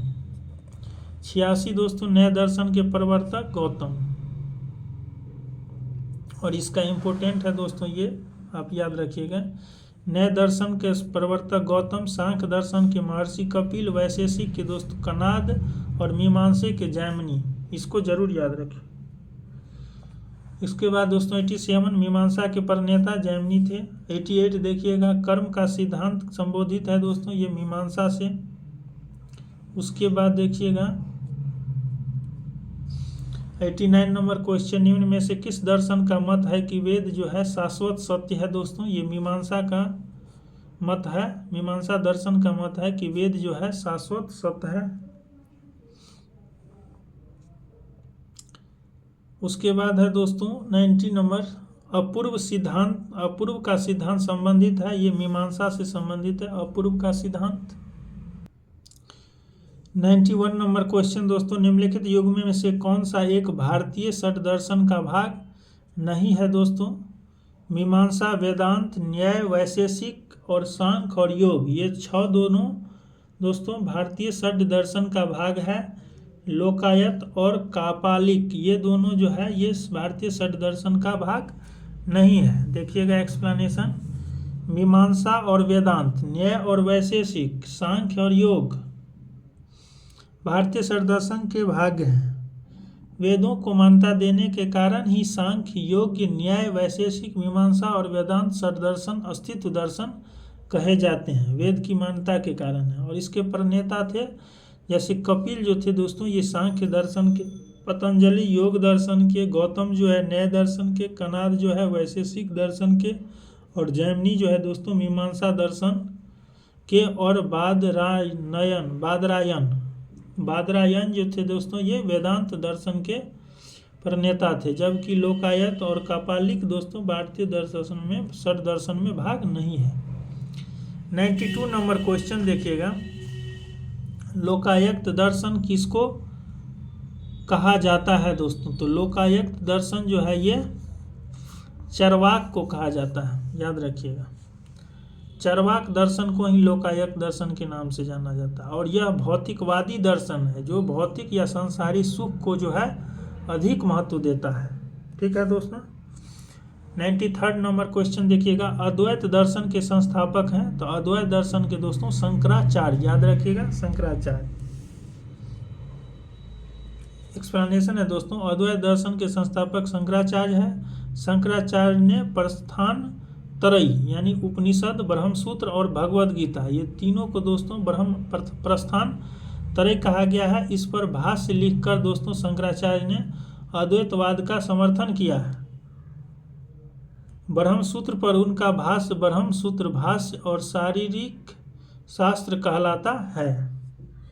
94 नंबर क्वेश्चन देखिएगा दोस्तों, शंकर के दर्शन को कहा जाता है दोस्तों, शंकर के दर्शन को अद्वैतवाद कहा जाता है, याद रखिएगा। 95 नंबर क्वेश्चन दोस्तों, प्रच्छन्न बौद्ध किसे कहा जाता है? तो प्रच्छन्न बौद्ध जो है ये शंकराचार्य को कहा जाता है, याद रखिएगा, जो कि अद्वैत दर्शन के प्रणेता है दोस्तों, और हिंदू धर्म के प्रख्यात दार्शनिक थे शंकराचार्य। 96 नंबर क्वेश्चन दोस्तों, निम्नलिखित में से अद्वैत वेदांत के अनुसार किसके द्वारा मुक्ति प्राप्त की जा सकती है? तो अद्वैत वेदांत के अनुसार दोस्तों ज्ञान के द्वारा दोस्तों मुक्ति प्राप्त की जा सकती है। ठीक है, उसके बाद इसमें दिया हुआ है दोस्तों कि अद्वैत वेदांत में ज्ञान मार्ग को ही मोक्ष का साधन स्वीकार किया जाता है। 97 नंबर क्वेश्चन देखिएगा, निम्न में से किसका संबंध जो है वेदांत दर्शन के साथ नहीं है दोस्तों? तो वेदांत के साथ किसका किसका है? शंकराचार्य का, रामानुज और माधव का है। अभिनव गुप्त का दोस्तों वेदांत दर्शन के साथ संबंध नहीं है। ठीक है, इसको याद रखिएगा। इसका एक्सप्लेनेशन देखिएगा दोस्तों, इम्पोर्टेंट है, इसमें बहुत सारे फैक्ट दिया हुआ है। जैसे वेदांत दर्शन को भारतीय विचारधारा की प्रकाष्ठा माना जाता है। वेदांत का शाब्दिक अर्थ होता है वेद का अंत, अर्थात वैदिक विचारधारा की प्रकाष्ठा। वेदांत दर्शन के 3 आधार है दोस्तों, उपनिषद, ब्रह्मसूत्र और भगवद गीता। इन्हें ही वेदांत दर्शन को प्रस्थान त्रयी कहा जाता है। कई सूक्ष्म भेद के अनुसार इसके कई उपसंप्रदाय और इनके प्रवर्तक हैं। जैसे शंकराचार्य अद्वैतवाद के दोस्तों प्रवर्तक है, रामानुज जो है ये विशिष्टाद्वैत के प्रवर्तक है, माधवाचार्य जो है ये द्वैतवाद के प्रवर्तक हैं।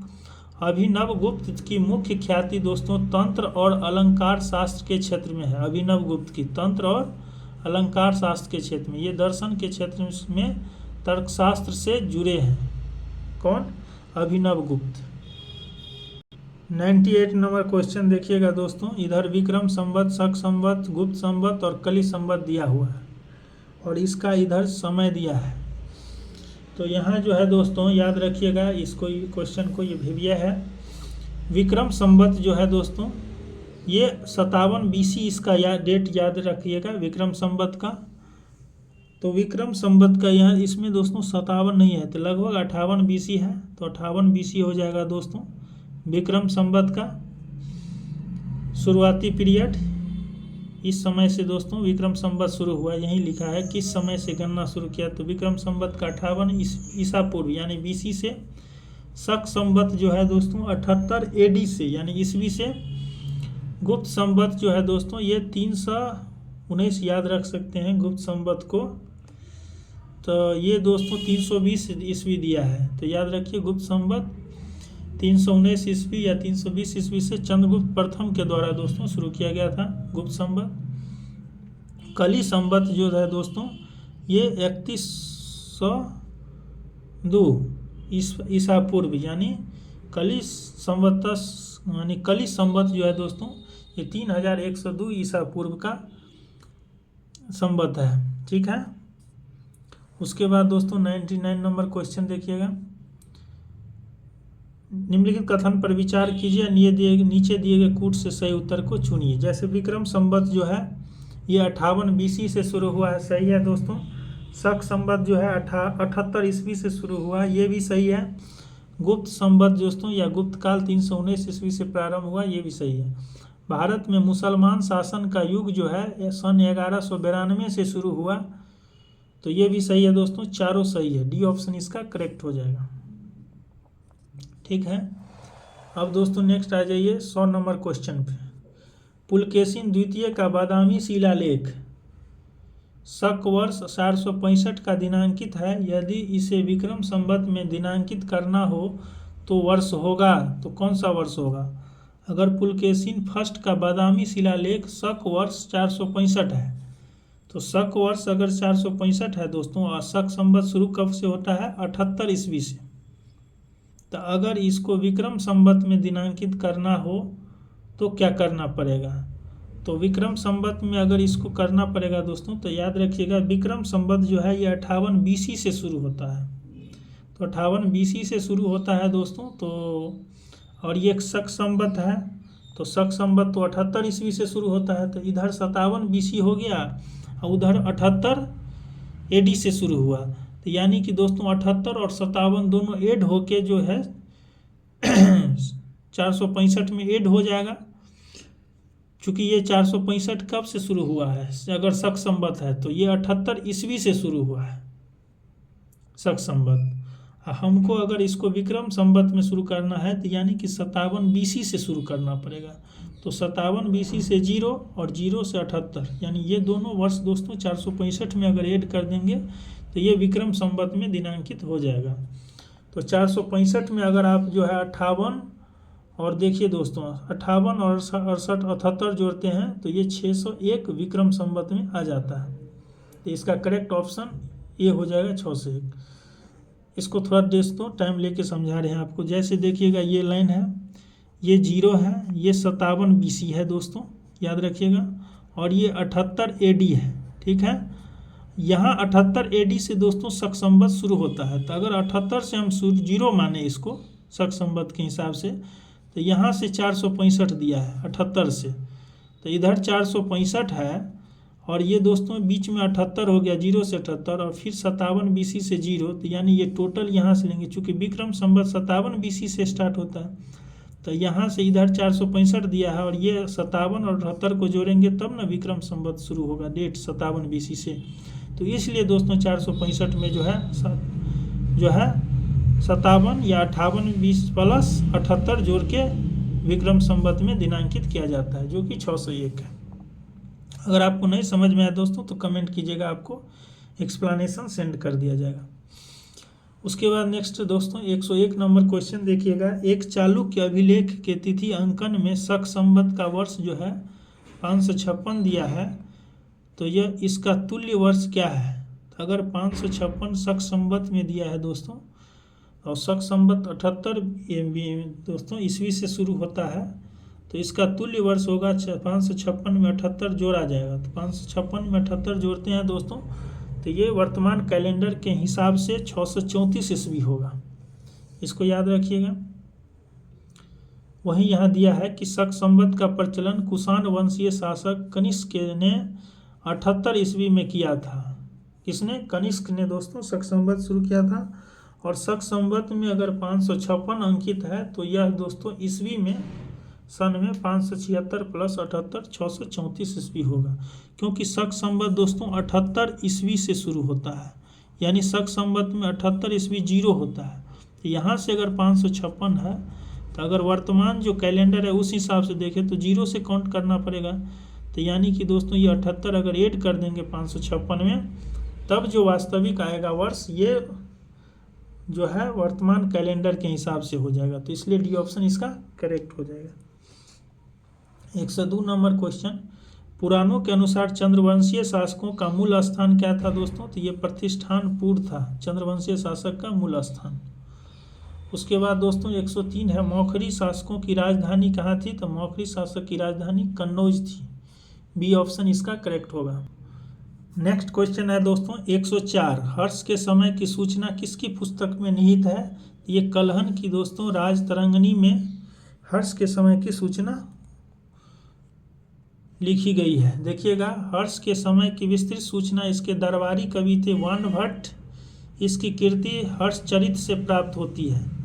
ठीक है, और इससे जुड़ी कुछ सूचनाएं कलहन कृत राजतरंगिणी में भी मिलता है। ठीक है, कालिदास और हरिसेन की रचनाओं में हर्ष से संबंधित किसी भी सूचना का उल्लेख नहीं मिलता है कालिदास और हरिसेन की रचना में, जबकि कलहन की कृत राजतरंगिणी में भी कुछ सूचना मिलती है। और मुख्य सूचना दोस्तों वान भट्ट की कृत है हर्षचरित, इसमें हर्ष के समय की विस्तृत सूचना मिलती है। तो इसमें हर्षचरित तो दिया ही नहीं हुआ है दोस्तों, सॉरी वान भट्ट तो दिया ही नहीं है, इसलिए इसका कलहन हो जाएगा। क्योंकि कलहन की दोस्तों कृत राजतरंगिणी में भी हर्ष के कुछ सूचनाएं मिलती है। ठीक है, उसके बाद 105 दोस्तों, हर्षचरित नामक पुस्तक किसने लिखी थी। तो ये वान भट्ट ने लिखा था, जो कि हर्ष के दरबारी कवि था दोस्तों। उसके बाद दोस्तों नेक्स्ट देखिएगा 106, हर्ष के साम्राज्य की राजधानी कहाँ थी। तो कन्नौज थी। उसके बाद है दोस्तों 107 नंबर, सम्राट हर्ष ने अपनी राजधानी थानेश्वर से कहाँ स्थानांतरित की थी। तो ये कन्नौज स्थानांतरित की थी। 108 नंबर क्वेश्चन दोस्तों, सम्राट हर्षवर्धन ने 2 महान धार्मिक सम्मेलन का आयोजन किया था। सम्राट हर्षवर्धन ने 2 महान धार्मिक सम्मेलन का आयोजन किया था दोस्तों, कहाँ पर? कन्नौज और प्रयाग में। याद रखिएगा, कन्नौज और प्रयाग में हर्षवर्धन ने 2 महान धार्मिक सम्मेलन का आयोजन किया था। उसके बाद 109 नंबर क्वेश्चन दोस्तों, उत्तर प्रदेश में स्थित वह स्थान जहां हर्षवर्धन ने बौद्ध महासम्मेलन का आयोजन किया था दोस्तों, तो ये प्रयाग में किया था। याद रखिएगा। 110 नंबर क्वेश्चन दोस्तों, नर्मदा नदी पर सम्राट हर्ष के दक्षिणवर्ती अग्रगमन को रोका था, तो किसने रोका था सम्राट हर्ष को नर्मदा नदी पर?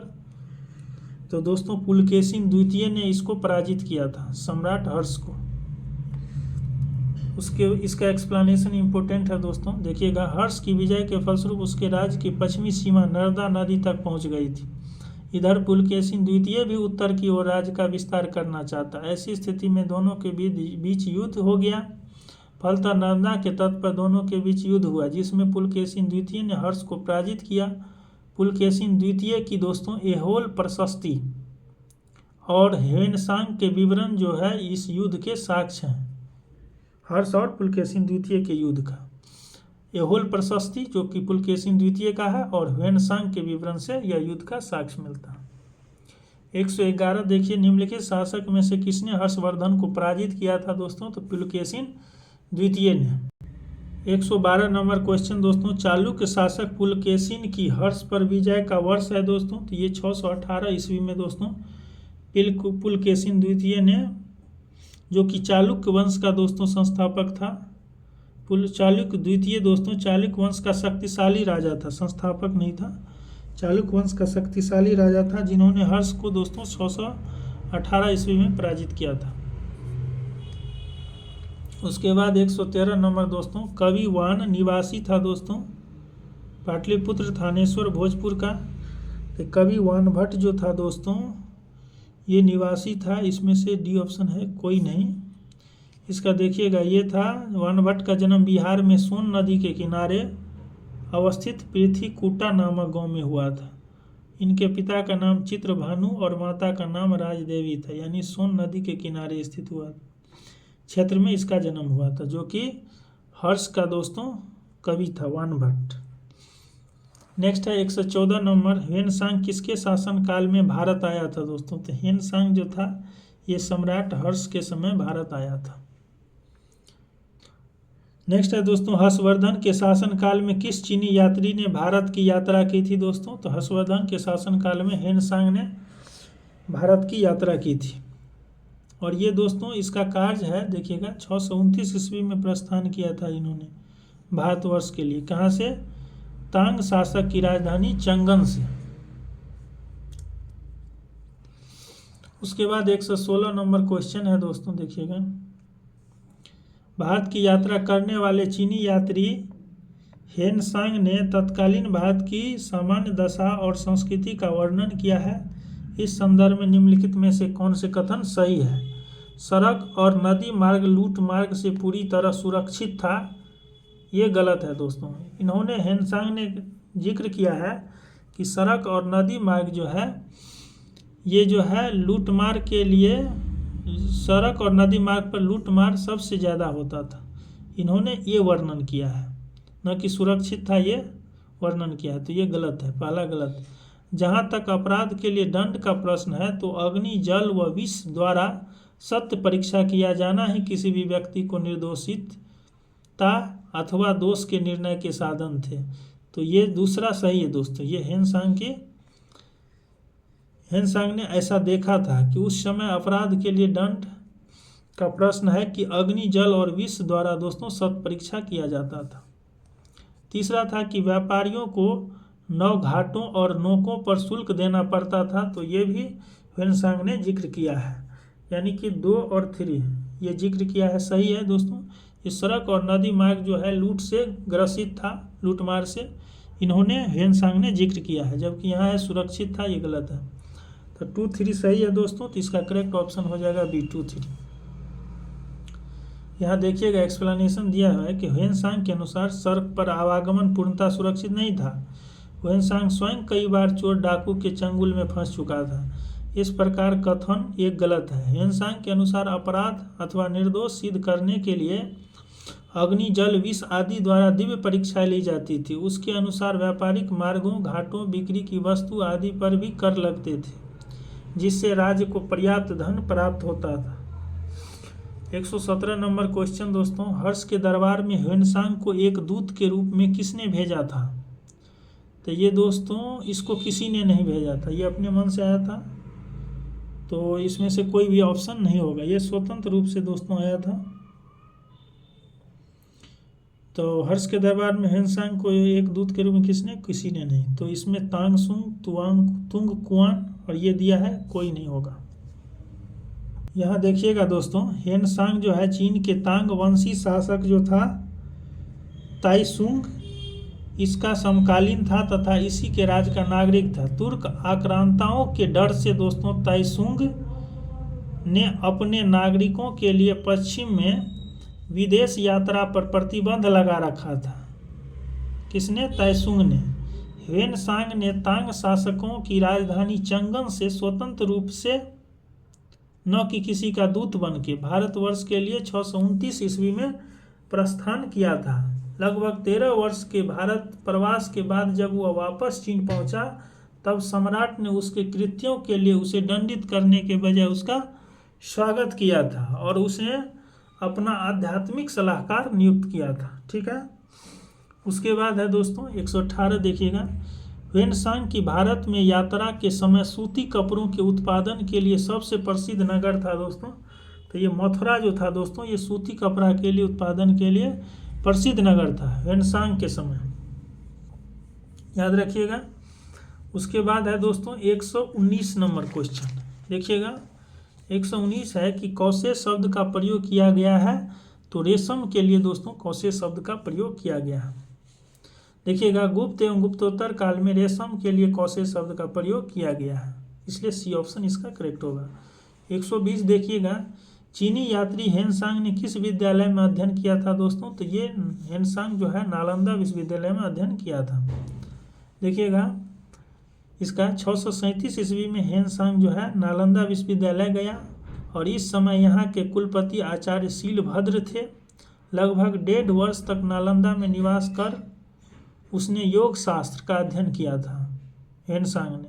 इसके बाद वह बंगाल, उड़ीसा और धान्य कटक होता हुआ कांची पहुंचा और अपनी यात्रा के दूसरे दौर में ह्वेनसांग पुनः नालंदा आया और वहां उसने व्याख्यान यानी लेक्चरर दिए थे दोस्तों।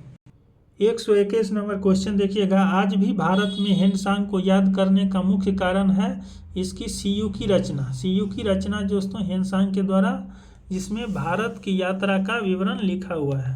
ये ह्वेनसांग की यात्रा का विवरण है सीयू की में। उसके बाद है दोस्तों 122 नंबर, चीनी यात्री जिसने भीन माल की यात्रा की थी, तो ये ह्वेनसांग होता है दोस्तों, याद रखिएगा।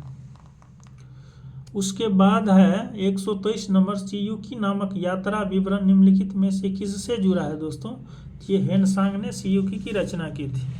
124 नंबर दोस्तों, चीनी यात्री इत्सिंग ने बिहार का भ्रमण किया। लगभग, इसमें से कोई भी ऐसा डेट नहीं है इत्सिंग का दोस्तों।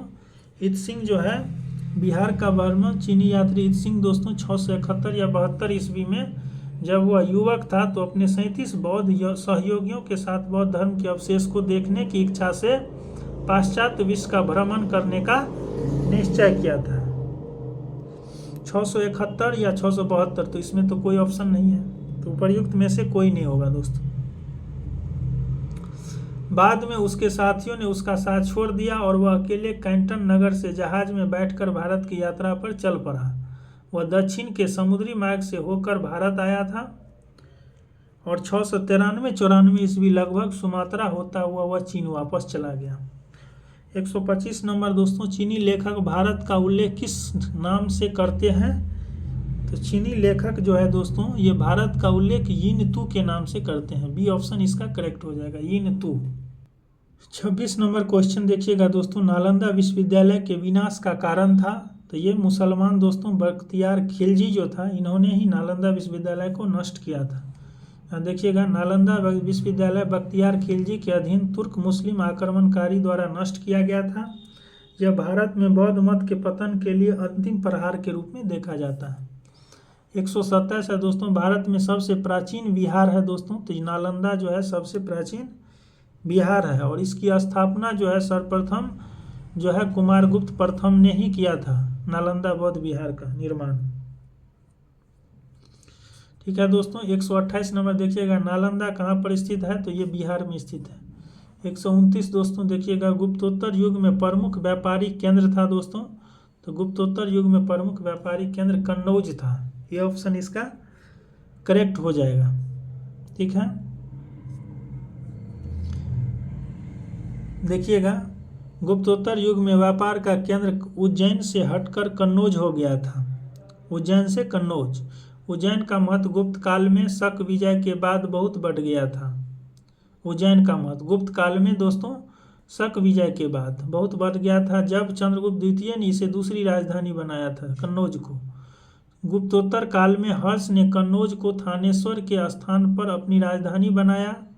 कन्नौज गंगा यमुना दोआब में स्थित होने अथवा महत्वपूर्ण व्यापारिक स्थल होने के कारण तीन शक्ति पाल, प्रतिहार और राष्ट्रकूट के आकर्षण का केंद्र बना था। कौन? कन्नौज। याद रखिएगा। 130 नंबर क्वेश्चन है दोस्तों, सामंतवाद का विकास गुप्तोत्तर काल की कृषक संरचना की प्रमुख विशेषता थी। तो ये सही है दोस्तों, सामंतवाद का विकास जो है गुप्तोत्तर काल की कृषक संरचना की प्रमुख विशेषता है। इस काल में भूस्वामी मध्यस्थ वर्ग और आश्रित कृषक वर्ग अस्तित्व में आया। तो ये दोनों सही है दोस्तों, और ये रीजन भी इसका व्याख्या करता है, तो ये ऑप्शन इसका करेक्ट हो जाएगा। ठीक है, उसके बाद 131 नंबर क्वेश्चन देखिएगा, क्या कहता है कि निम्नलिखित कथन पर विचार कीजिए। पहला है, चीनी तीर्थयात्री फाहियान ने कनिष्क द्वारा आयोजित की गई चतुर्थ महान बौद्ध परिषद में भाग लिया था। ये फाहियान दोस्तों ये गलत है, इसका कार्यकाल अलग है दोस्तों। चतुर्थ बौद्ध संगति जो हुआ था दोस्तों, इसका अलग कार्यकाल है, और ये ह्वेनसांग जो है इसका, फाहियान जो है दोस्तों चीनी यात्री, इसका अलग कार्यकाल है। चीनी यात्री ह्वेनसांग हर्ष से मिला और उसे बौद्ध धर्म का प्रतिरोधी पाया। नहीं दोस्तों, हर्ष जो था ये बौद्ध धर्म का अनुयायी था, तो ये भी गलत है। कौन सा कथन सही है? कोई भी नहीं है, न तो एक न तो दो। एक्सप्लेनेशन देखिएगा, चीनी तीर्थयात्री फाहियान जो है ये गुप्त वंशी शासक चंद्रगुप्त द्वितीय के शासनकाल में भारत आया था तथा 399 से 414 ईस्वी तक उसने भारत के विभिन्न स्थल की यात्रा की। चीनी यात्री ह्वेनसांग ने 629 ईस्वी में तांग शासक की राजधानी चंगन से भारतवर्ष के लिए प्रस्थान शुरू किया था, और हर्ष जो था ये ह्वेनसांग से मिलने के पूर्व ही बौद्ध धर्म की ओर उन्मुख हो चुका था। ह्वेनसांग से भेंट के बाद उसने बौद्ध धर्म की महायान शाखा को राज्याश्रय प्रदान किया था हर्षवर्धन ने, और वह पूर्ण रूप से बौद्ध बन गया था हर्षवर्धन ने। 132 नंबर क्वेश्चन है दोस्तों, भारतीय इतिहास के संदर्भ में निम्नलिखित में से कौन से सामंती व्यवस्था के अनिवार्य तत्व हैं? तो अत्यंत सशक्त केंद्रीय राजनीतिक सत्ता और अत्यंत दुर्लभ प्रांतीय अथवा स्थानीय राजनीतिक सत्ता, ये दोस्तों गलत है। सामंती व्यवस्था का ये अनिवार्य तत्व नहीं है, ये है केंद्रीय राजनीति नहीं। सामंती का मतलब होता है विकेंद्रीय, भूमि के नियंत्रण तथा स्वामित्व पर आधारित प्रशासनिक संरचना, ये सही है सामंती व्यवस्था का। सामंत तथा उसके अधिपति के बीच स्वामी दास का संबंध बनना था दोस्तों, ये भी सही है। तो 2 और 3 सही है दोस्तों, तो इसका करेक्ट ऑप्शन हो जाएगा, देखिएगा इसका करेक्ट ऑप्शन हो जाएगा बी ऑप्शन। 2, 3 दोस्तों सही हो जाएगा। ठीक है, उसके बाद दोस्तों यहाँ देखिएगा 133 नंबर क्वेश्चन कि निम्नलिखित कथनों में से कौन सा 8वीं शताब्दी के संत शंकराचार्य के बारे में सही नहीं है। ये 8वीं शताब्दी के संत है दोस्तों शंकराचार्य, इसके बारे में सही नहीं है। उन्होंने भारत के विभिन्न क्षेत्रों में 4 धाम स्थापित किए, ये तो सही है। उन्होंने बौद्ध और जैन धर्मों के विस्तार पर रोक लगाई थी शंकराचार्य ने, तो ये भी सही है दोस्तों। उन्होंने प्रयाग को तीर्थराज नाम दिया था, ये गलत है। उन्होंने वेदांत का प्रसार किया था शंकराचार्य ने, तो ये सही है दोस्तों। तो सही नहीं है पूछ रहा है, तो सी ऑप्शन इसका सही नहीं है, सी करेक्ट हो जाएगा। उसके बाद दोस्तों 134 नंबर क्वेश्चन पे आइएगा। आदि शंकर जो बाद में शंकराचार्य बने, उनका जन्म कहाँ हुआ था? तो केरल में हुआ था दोस्तों आदि शंकराचार्य का जन्म। उसके बाद है आदि शंकराचार्य द्वारा स्थापित 4 मठ कहाँ स्थित है दोस्तों? तो 4 मठ है। एक जोशी मठ जो उत्तराखंड में है, द्वारका दोस्तों गुजरात में है, पुरी उड़ीसा में है, और श्रृंगेरी दोस्तों ये जो है कर्नाटक में है। तो इसको जरूर याद रखिएगा। ये 4 है मठ, श्रृंगेरी कर्नाटक में, पुरी जो है ये उड़ीसा में, द्वारका दोस्तों गुजरात में, और जोशी मठ जो है दोस्तों ये उत्तराखंड में स्थित है। 136 देखिएगा, निम्नलिखित में से कौन सा 4 धाम में सम्मिलित नहीं है दोस्तों? पुरी द्वारका दोस्तों, और जो था 4 धाम का बोल रहा है, तो पुरी, द्वारका, रामेश्वरम था, और एक बद्रीनाथ। ये 4 दोस्तों 4 धाम था।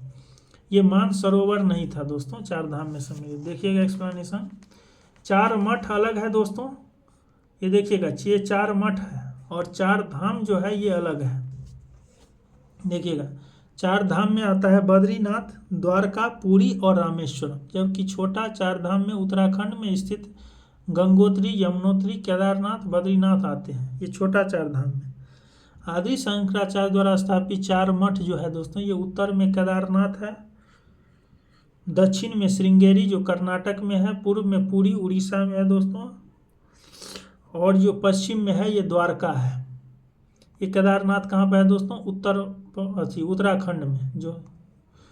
उसके बाद 137 नंबर क्वेश्चन, निम्नलिखित जोड़ों में से कौन जोड़ा सही सुमेलित है दोस्तों? रवि कीर्ति जो है ये पुलकेशिन द्वितीय का है, भवभूति ये कन्नौज के यशोवर्मन का, हरिसेन जो है ये हर्ष का, दंडी जो है ये नरसिंह वर्मन का। तो इसमें कह रहा है कौन सुमेलित नहीं है दोस्तों, यानी गलत है। तो ये रवि कीर्ति जो है अभी ये पुलकेशिन द्वितीय से संबंधित है। भवभूति दोस्तों ये भी कन्नौज के यशोवर्मन से संबंधित है। हरिसेन जो है दोस्तों, ये हरिसेन जो है ये प्रयाग प्रशस्ति के रचयिता थे, ठीक है दोस्तों। और ये समुद्रगुप्त का दोस्तों सचिव था हरिसेन। तो ये हर्ष नहीं होगा दोस्तों, हर्ष का वानभट्ट होगा। हरिसेन जो होगा ये दोस्तों समुद्रगुप्त का सचिव था, और ये हर्ष का, जबकि दोस्तों हर्ष जो था ये वानभट्ट का दरबारी कवि था। हर्ष का दोस्तों याद रखिएगा, तो इसका वानभट्ट होगा, न कि हरिसेन होगा। हरिसेन दोस्तों समुद्रगुप्त का सचिव था, और ये प्रयाग प्रशस्ति की रचना की थी, जिसमें समुद्रगुप्त के विजयों का उल्लेख किया था। तो ये नहीं होगा। देखिएगा यहाँ दिया हुआ है कि हर्ष का दरबारी कवि वानभट्ट था, न कि हरिसेन।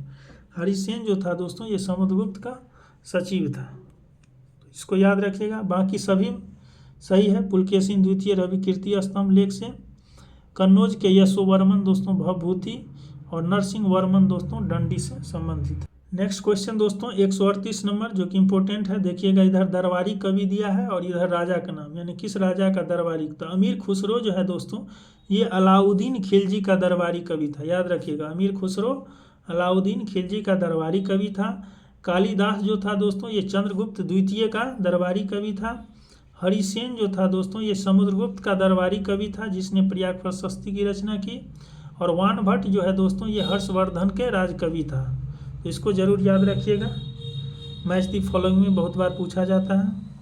नेक्स्ट दोस्तों 139 नंबर क्वेश्चन देखिएगा कि सही जोड़ों का मिलान करने के लिए कहा, जैसे भोज है, दुर्गावती है, समुद्रगुप्त है दोस्तों, अशोक है, ये तो उज्जैन है, विदिशा है, धार है, गोंडवाना है। तो इसमें दोस्तों भोज जो है ये धारवाड़ से संबंधित है, जो कि राजा धार से संबंधित है दोस्तों भोज। दुर्गावती दोस्तों गोंडवाना से संबंधित है। समुद्रगुप्त जो है ये विदिशा से संबंधित है, और अशोक जो है दोस्तों ये उज्जैन से संबंधित है। तो इसको जरूर याद रखिएगा आप। यहाँ इसका एक्सप्लेनेशन दिया है, भोज धारवाड़ से, दुर्गावती गोंडवाना से, समुद्रगुप्त विदिशा से, और अशोक जो है दोस्तों उज्जैन से। तो दोस्तों ये 139 ऑब्जेक्टिव PYQ था दोस्तों, गुप्त एवं गुप्तोत्तर काल से संबंधित। तो ये वीडियो दोस्तों गुप्त एवं गुप्तोत्तर काल से संबंधित कोई भी फैक्ट जानने के लिए इम्पोर्टेंट होगा। इस वीडियो को आप 2 से 3 बार जरूर देख लीजिएगा दोस्तों। गुप्त एवं गुप्तोत्तर काल आपका कंप्लीट हो जाएगा। और चैनल पर पहली बार है दोस्तों तो चैनल को जरूर सब्सक्राइब कर दीजिएगा। Thank you.